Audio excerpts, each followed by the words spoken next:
Welcome to another exciting season of The Bachelor American Dream Edition.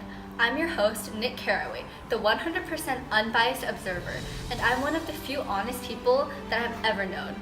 I'm inclined to reserve all judgments, which make me susceptible and easily influenced by others because I try to think in everyone's perspectives. Thus, I am elated to be your host. This special episode contains unique features like historical facts and character analysis, narrated by yours truly, to help you viewers retain the fullest experience. Buckle up, because this episode promises to be one of the most dramatic, tragic ones yet. I'm the most eligible bachelor in the 1920s, and also the only person that made it from rags to riches, although how I made those riches isn't anyone's concern. Gatsby represented everything for which I have an unaffected scorn, yet somehow there was something gorgeous about him, some heightened sensitivity to the promises of life. Though Gatsby outwardly exudes confidence and wealth, I see in him an undiminished idealism that may lead to his downfall. The vast impossibility of his American dream and its corruption by materialism has the potential to destroy his ambitions, but I guess we'll see.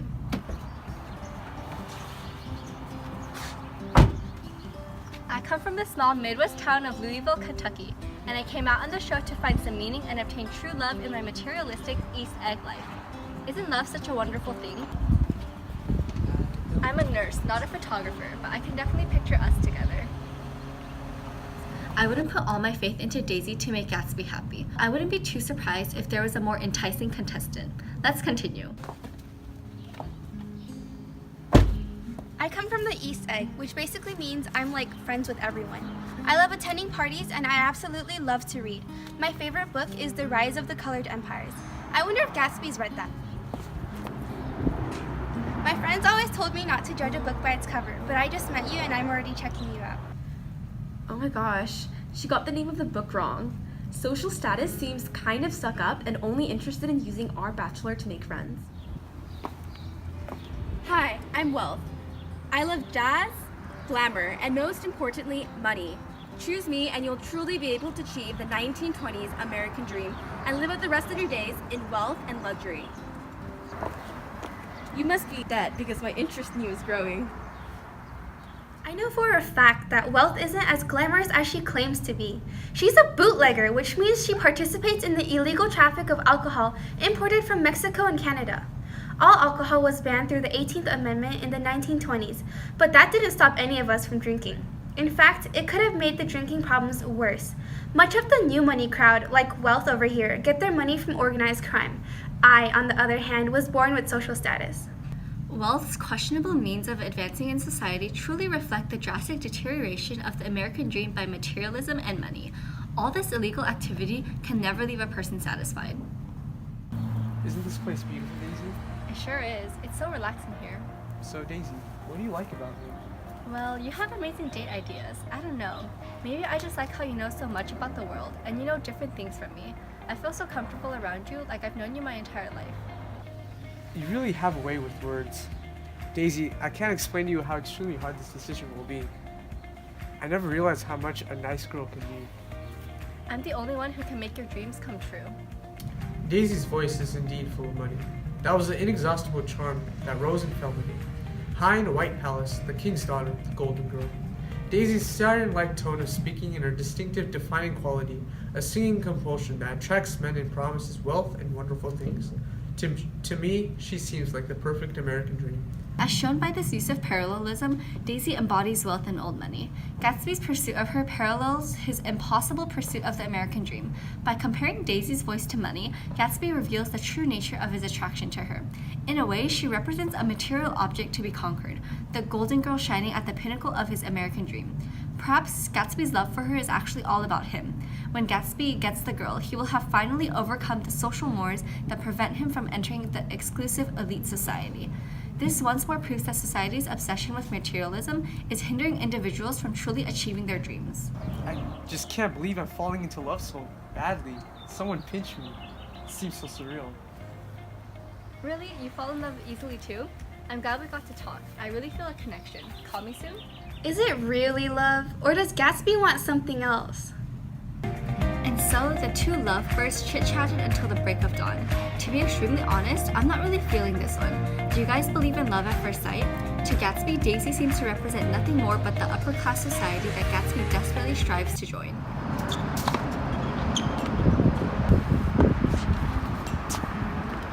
Wow, you're so good at tennis. I've had a lot of free time recently, and I've been watching live tennis games and horse races. I may have picked up a thing or two. I would really like you to teach me sometime, or take me out to watch a game. I've been hearing a lot of great things about this William Tilden. Cringeworthy much? Well, isn't this date fitting? After all, the 1920s is the golden age of sports. Who wouldn't participate in tennis or baseball games? Maybe they'll meet Helen Wills, the budding tennis star who won a championship at age 17 on their next date. They could even meet Babe Ruth if Gatsby's willing to spend some extra bucks for some seats at the next Yankees game. Unfortunately, they won't be seeing any African American players on the field anytime soon. Not that social status would want to. After all, her favorite book is The Rise of the Colored Empires. Yikes.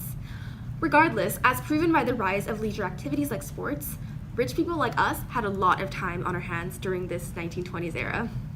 This connects to the growth of consumerism and materialism, which increasingly began to define the American dream, leading to its corruption. Do you like me?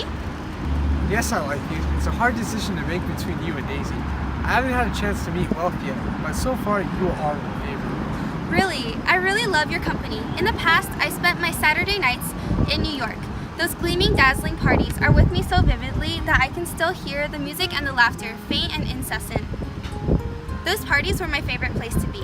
But now that I've gotten to know you better, with you is my favorite place to be. Note social status's use of glamorous diction, creating a nostalgic tone as she paints a picture of the gilded past. The words gleaming and dazzling describe Gatsby's extravagant parties and provides an example of how Gatsby relies on wealth to increase his social status. Instead of focusing on morals or ideologies, the American dream revolves mainly around accumulating wealth and trying in vain to strain for impossible goals, which, as I predict, might not turn out well for Gatsby. By the way, Wealth, what exactly does your family do to make all that money?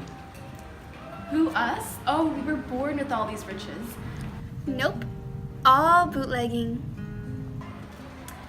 Anyways, I've talked extensively about myself. I want to know more about you. What do you do in your free time? Well, I'm sure you've heard about my glamorous parties. My blue gardens, men and girls come and went like moths among the whisperings and the champagne and the stars. A high tide in the afternoon, I watched my guests diving from the tower of my raft while two motorboats slid the waters of the Sound. Parties? Oh, I adore parties. Believe me, as well, I'm a crucial part of the new American dream. Well, I definitely want you to come to my next party, old sport, won't you? Notice Gatsby's use of lush, affluent imagery to depict wealth and bliss, which contrasts with the corruption and emptiness that truly lies within the materialistic upper classes. Even the use of slit when describing the motorboats creates an unsettling picture that belies the decadence of Gatsby's parties. The word slit has disturbing, almost violent connotations, provoking an image of a blade slicing through skin rather than a motorboat zooming through the water. This once more reflects the meaninglessness that hid behind the upper classes' veneer of affluence, and the ultimate corruption of the American dream by materialism. Indeed, wealth and materialism seem to make up a lot of what Gatsby's looking for, but is that really a good thing?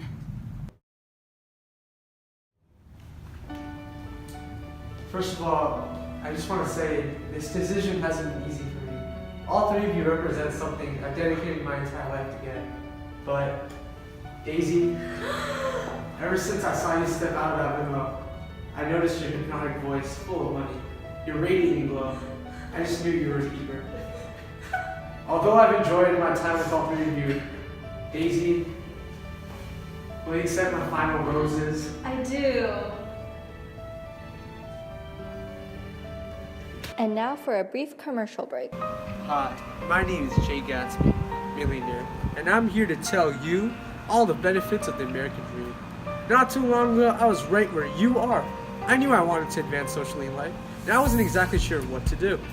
I knew I wanted something that would help me get insanely rich quick and help me pursue the green light at the end of the tunnel.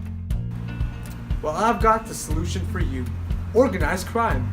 After bootlegging for 5 years, my American dream seems so close that I can hardly fail to grasp it. I'm nearer to the green light than ever before.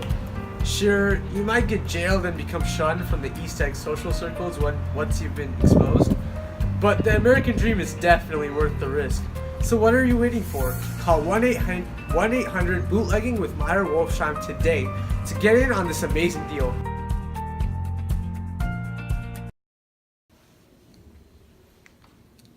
You know, I'm really glad I chose you, Daisy.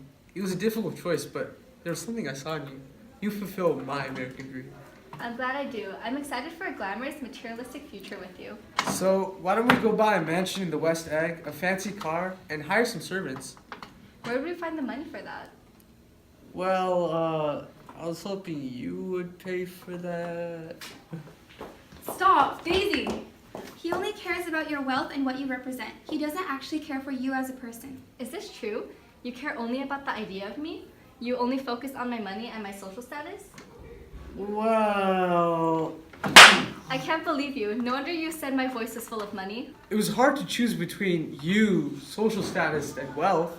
I wanted all three of you. You all together fulfilled my American dream. Well, you're not getting any of us in the end. Let's go, Daisy.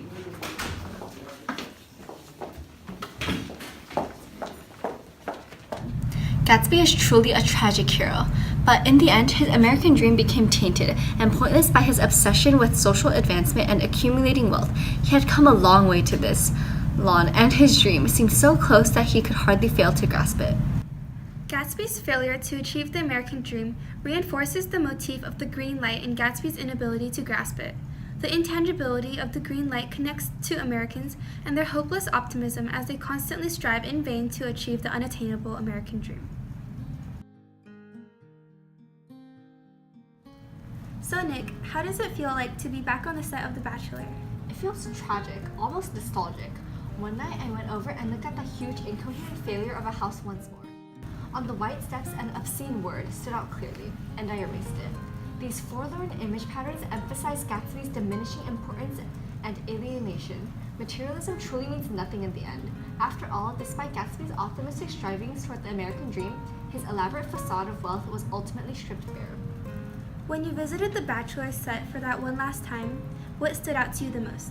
Sometimes when I'm outside the mansion, I like to close my eyes and imagine that the inessential houses melt away until I become aware of the old island that flowered once for Dutch sailors' eyes. This personification evokes images of bursting new opportunities, reflecting the natural beauty and purity of our untainted world and dreams before it was corrupted by materialism. But with Gatsby, wealth, social status, and the rest of those hollow upper classes, it ultimately came down to their desire for money and their stubbornness to keep striving for unachievable goals. So, Gatsby's motivations to pursuing all of these different women on The Bachelor weren't all about true love. Then what do you feel truly motivated him?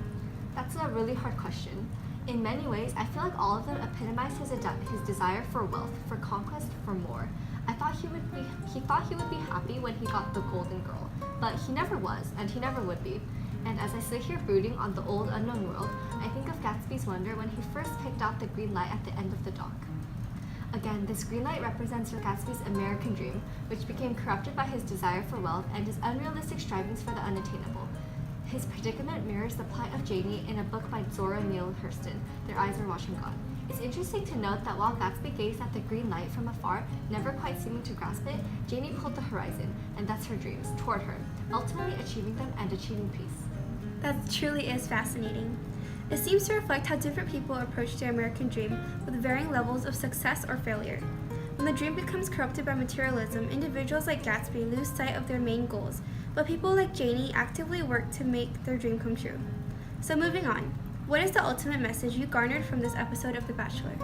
All of this becomes a criticism of the American dream's inevitable deterioration.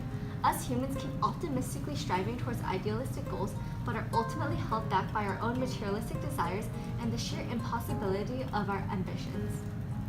That's all for today. Thank you so much for your time. Thank you. That's a wrap. Just like in The Bachelor, the American dream has been corrupted by material wealth. Americans will stubbornly strive to reach their goals, but their efforts are fruitless. So we beat on, boats against the current, borne back ceaselessly against the past.